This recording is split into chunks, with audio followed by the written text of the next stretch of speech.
welcome to the Fantasy Forecast. This is going to be a quick must-have players list. I'm going to stop it really quick. I want y'all to really think about the words I'm about to say. I'm going to give you the most in-depth list of all of them. We're going to go through every team right now. We're going to go through every player, every position that matters. I'm going to get you right for week 2.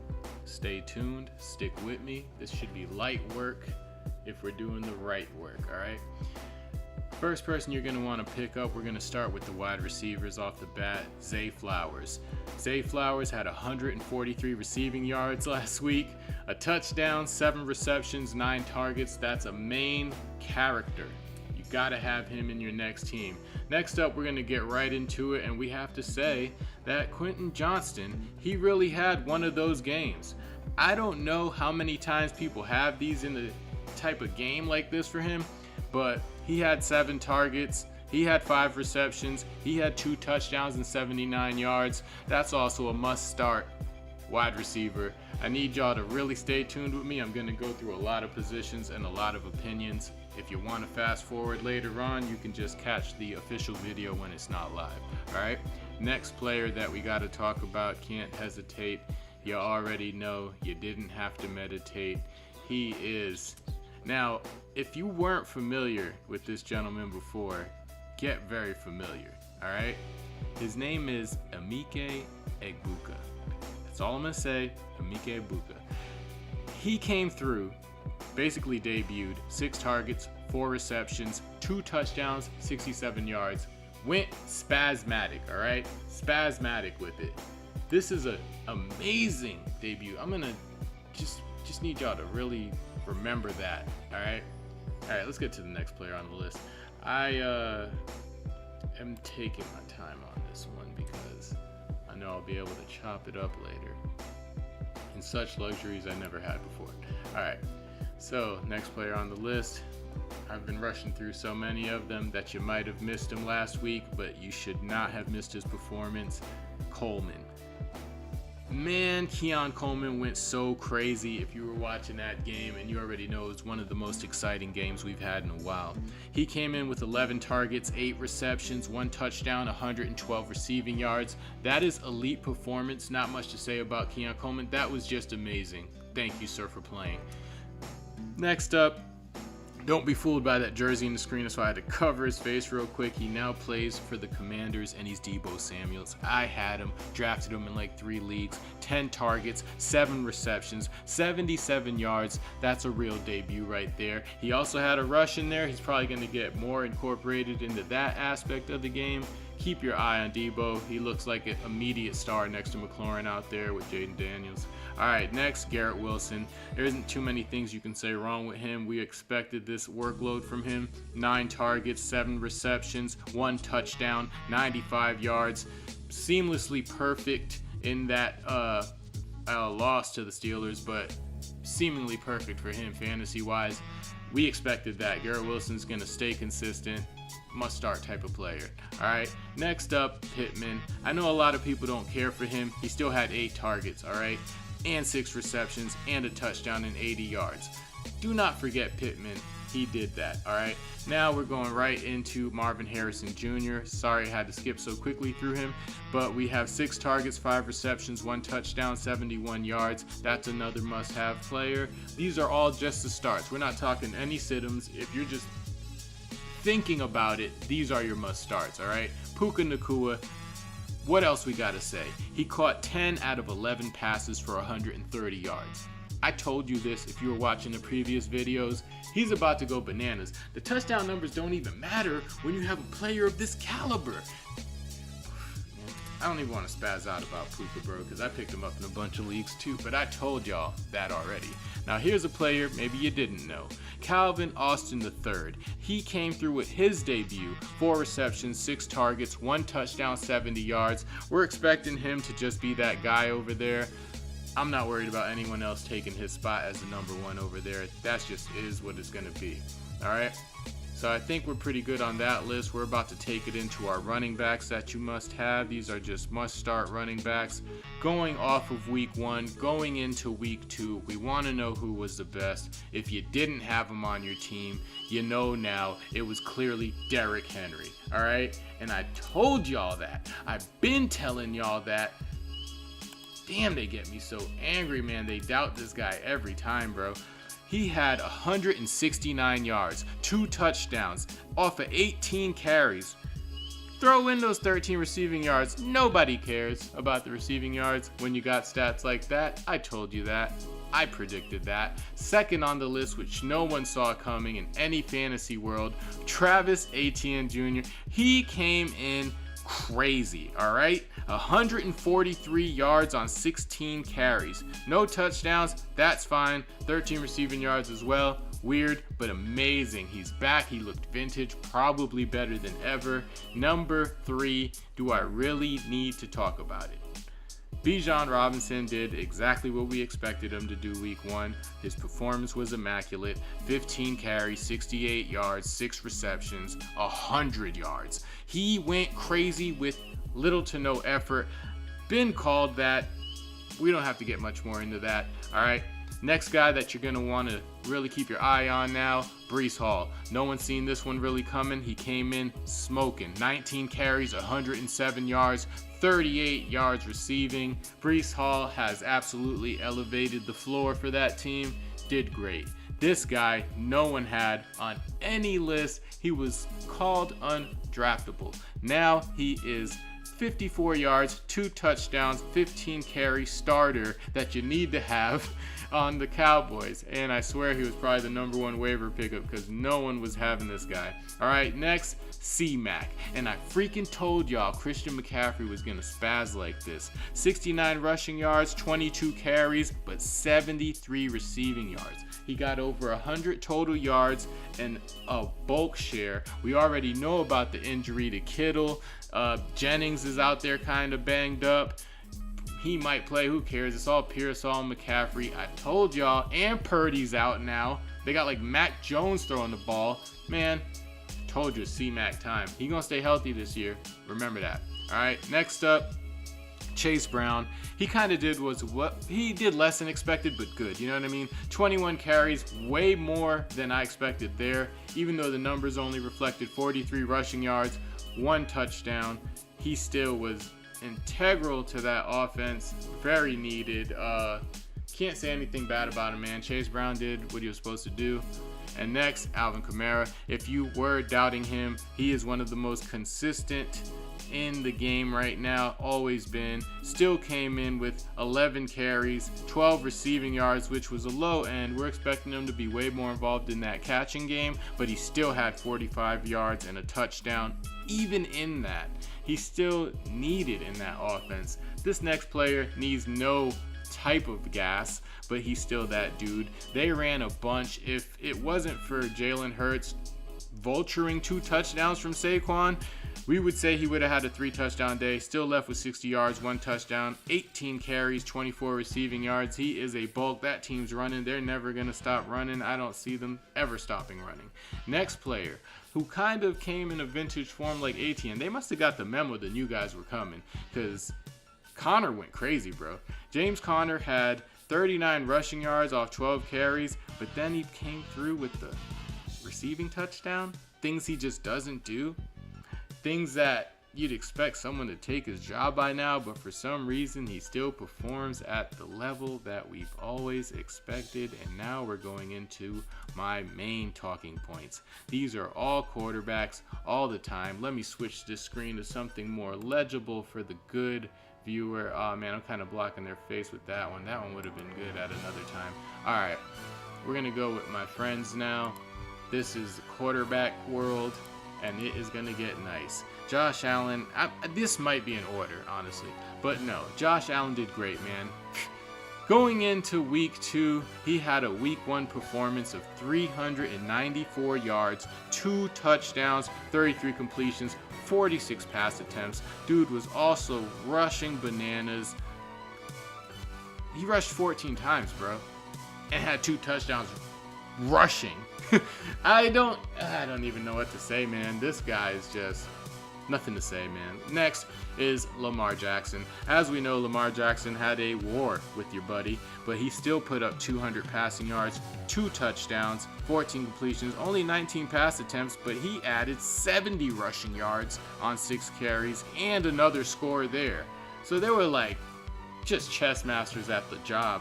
Next up, no question, Jalen Hurts is a must-start quarterback. The passing yards and touchdowns didn't reflect it. 152 yards, but he still rushed 14 times for 62 yards and 2 touchdowns. This ability he has will never end. Jalen Hurts is always there. Justin Fields, if he plays at this spectacular level now that he's suddenly reaching, he looked amazing. 218 yards, 1 touchdown, 16 completions, but he still managed to rush 12 times for 48 yards and 2 touchdowns. This is vintage throwing and running. Justin Fields, if he keeps this up, man. All right. What can you say about Jaden Daniels? The guy is a superstar. 233 passing yards, 1 touchdown, 19 completions, all right? He even was banged up, but they still say he has 0 concerns. He's coming into this next game. I'm showing you the updates. I'm giving you all the sources, all right? Caleb Williams, this is a sneaker and a sleeper. 210 passing yards, 1 touchdown, 35 passing attempts. He rushed 6 times for 58 yards and a touchdown. This guy is real. I think he's the real deal. We're just going to say that Caleb Williams is a must start if you haven't already functioned that. Let me slide into some tight ends real quick, then we'll go back. Trey McBride, I just want to talk about tight ends because I'm not going to mention many of them. 9 targets, 6 receptions, 61 yards. That's a low-end day for him. He'll just keep banging them out, being better than ever. We already know Kittle's gone, so let's go to the next man up, and that's Travis Kelce. If you didn't notice, with the exiting of Xavier Worthy and Hollywood Brown suddenly becoming a target machine, this opened the door for Kelce. He had 47 yards and a touchdown. Let's make sure, and we know that these 4 targets might double this week. I think he's going to be way more involved. I told people this is Kelce's year. I'm expecting a touchdown every game from him for like 10 games this year. I'm saying it. All right. Sam Laporta, we'll mention one more tight end. 9 targets, 6 receptions, 79 yards, another elite performance. All right, let's get back to quarterbacks. Justin Herbert, 318 yards, 3 passing touchdowns, 25 completions. The man was immaculate. He was on my team, as you may have thought. We told y'all to draft him. He was like drafted 8th everywhere. It was bad, nasty work how y'all did Justin Herbert, and he came through. Baker Mayfield, the man's still going, all right? Even though it was low end as far as the throws, 167 yards, he still had 3 touchdowns in the air. It's really just what he does at this point. He still had 5 rushes for 39 yards. Baker is coming. He's ascending, all right? Pause. Kyler Murray, he came through with 163 yards, 2 touchdowns, but he added 38 yards on 7 carries. I wouldn't say it's a great day, but, McBride's still 8, and people are still going to eat there. I think that offense still has a lot of good points. This is a 4,000 throwing master. His name is Geno Smith. If you didn't know he hit 4K yards last year, he might do it again this year. Throwing for 362, 1 touchdown, 1 interception. People weren't throwing picks week 1. I didn't really have nothing bad to say. He added 2 rushes for 10 yards, but Geno, man, love this guy. Drafted him everywhere as well. All the quarterback leagues for sure. Next, Indiana Jones. Daniel Jones, we love your new name. 272 with 1 touchdown. All right, 22 out of 29. This is one of the better games for him, and they won. So what can you say? Dolphins are trash. I'm not really going to get gassed on that. J.J. McCarthy, you didn't really get mentioned on too many lists, but I'm going to throw you in this one because your debut in the NFL was decent. 143 yards, 2 touchdowns, 1 interception. It's not bad, my boy. I need you to keep running. I need you to be more explosive, get Justin Jefferson some more looks, but you're doing great. Back to some tight ends now. Brock Bowers, we know that he hurt his knee, but he said it's not an issue. They're not even reporting it. They're just on 8 targets, 5 receptions, and 100 yards the first week. This week's going to be crazier. As we know, that team is also banged up. I'm expecting enormous things. Another tight end, TJ Hawkinson, had a great performance, decent yardage, but I think he's going to do better. That was really mid. All right, now we're going to get into some more quicker speech because I want to get through some stats. These are just notable players I wanted to talk about. In the tight end position, Juwan Johnson, Dallas Goedert, Zach Ertz did amazing. I want to make sure we just don't forget these type of people. Brenton Strange, Tyler Warren, Jake Tungus, David Njoku. All of you had a great performance. We're now done with the tight ends, and we're going to get straight into the best players out of every. This is something that you don't really see. Just made sure I made these lists, got them formulated, went through every division. I wanted to make sure you guys just knew the standout players to look at. These are all the players that matter. So let's just look at them, all right? We got some wide receiver action, and if we're looking at the NFC East, let's just talk about wide receivers. We're going CeeDee Lamb for the Cowboys easily, Malik Neighbors for the Giants easily, AJ Brown for the Eagles. We know Smith is there and he might turn up. Terry McLaurin and Debo for the Commanders is also who I would say are your top choices. Let's jump to the NFC North. We're going to talk about DJ Moore for the Chicago Bears. Amon-Ra St. Brown still has to get that chemistry back with Goff. Goff was just a little off. I think they're going to turn it up.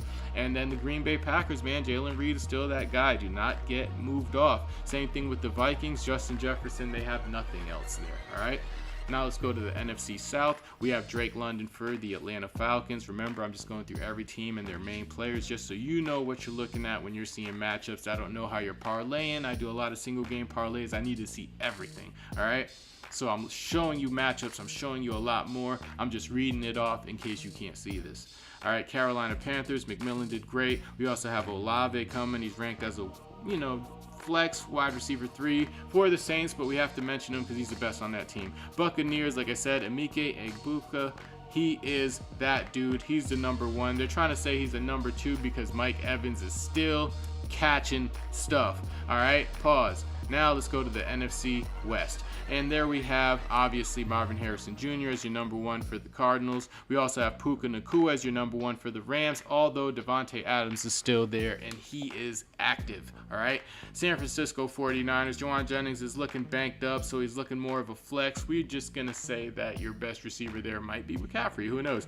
And he's not even a receiver, all right? Seattle Seahawks, they still got Jackson Smith, and that man is your clear number 1 going against Pittsburgh. That's not even a thought. Just start him, all right? Now to the AFC. We're going AFC East receivers. We're starting with the Bills, and it's clearly Shakir. All right. Miami Dolphins is Tariq Hill, even though a lot of people are seeing Waddle as a top vantage point for this week. Also, the New England Patriots had Diggs. He had a great game. That's a notable wide receiver I didn't really get to touch on when I did the list. I had a bunch of paperwork here on the lists of all the lists of all of them, and I was going to name off all the notable players, but we'll finish these rankings and I'll name off if anyone isn't mentioned anyways. All right. Diggs, and as we know, Jets had Garrett Wilson, and he was an absolute workhorse. There's just nothing you can do with Garrett Wilson in that position. All right. AFC North, Baltimore Ravens have Zay Flowers. He went in. That's obvious. Jamar Chase and the Bengals, these are no-brainers. Cleveland Brown, Jared Jeudy. Steelers with George Pickens, but remember the Steelers also had the other player that I talked about. I'm not going to mention him. If you were watching this video, you caught it. All right, AFC South, we're going right into Nico Collins for the Texans. That's a no-brainer. The Colts with Pittman, that's a no-brainer. BTJ for the Jaguars and Calvin Ridley for the Titans. These are all simple picks. Now we're going to the AFC West, where we have Cortland Sutton for the Broncos. Marquise Brown is the new Chiefs' top receiver. Hollywood Brown, if you want to know. Jacoby Myers and the Raiders. We're thinking that things are looking funny there, so we're going him and Brock Bowers. And then for the Chargers, Ladd McConkey is looking all right, although Keenan Allen looked like he's stealing stuff out there. All right, these sources are done. Let's get right into the NFC East, and we're going to talk about your running backs. At this point, it's all running backs, all right? Javonte Williams for Dallas Cowboys. He was unstartable. You better start him now. Tyrone Tracy Jr. for the Giants, man. I know things were rough that first game, but we're still going to go with him. Philadelphia Eagles have Saquon Barkley, and the Commanders with Krosky Merritt. Yes, Jakuri Krosky Merritt should be the starter. I think he's obviously going to split a little bit with Eckler maybe or whatever, but it's him, man. It's no question. All right, NFC North, let's talk about it. We're going to go in with DeAndre Swift for the Bears.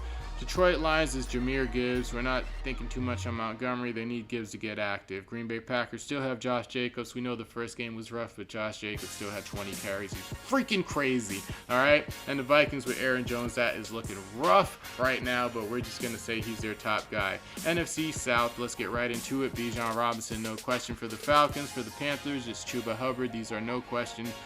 Also for the New Orleans Saints, Alvin Kamara, no one's is testing him. And for the Buccaneers is Bucky Irving. That one should be the easiest to figure out. All right, let's go to the NFC West. We got James Conner for the Cardinals, Los Angeles Rams with Kyron Williams. You can look at the stats, see what I'm showing you, and their matchups. San Francisco 49ers, McCaffrey's going to have a big-time week. Book it. And we got Kenneth Walker III for the Seahawks. He's going to let it loose. Now for the AFC East, we got to go with James Cook for the Buffalo Bills, even though that first game we saw, all right. De'Von Achane, we got him running for the Dolphins. And for the Patriots, it's still Trevion Henderson. I don't care what you heard. And Breece Hall for the Jets is looking phenomenal. He's back in form. We got to go with him. AFC North, we're going to go with Derrick Henry, obviously, for the Ravens. Chase Brown for the Bengals. Dylan Sampson for the Cleveland Browns. Jerome Ford, you're out of there. And Jaylen Warren for the Steelers. You're looking all right, my boy. Now we're getting in with the AFC South. Nick Chubb. I told y'all. He's mainly that strong flex play, but he's the Texans guy. Jonathan Taylor, no question for the Colts. Travis Etienne, he's in vintage elite mode, might be a breakout. One of his better years for him again. Jaguars. And Tony Pollard, he's going to have 6 solid games of being the workhorse for sure for the Titans. I expect nothing but bigger things from him. He's so good. All right, now the Broncos. We know they got...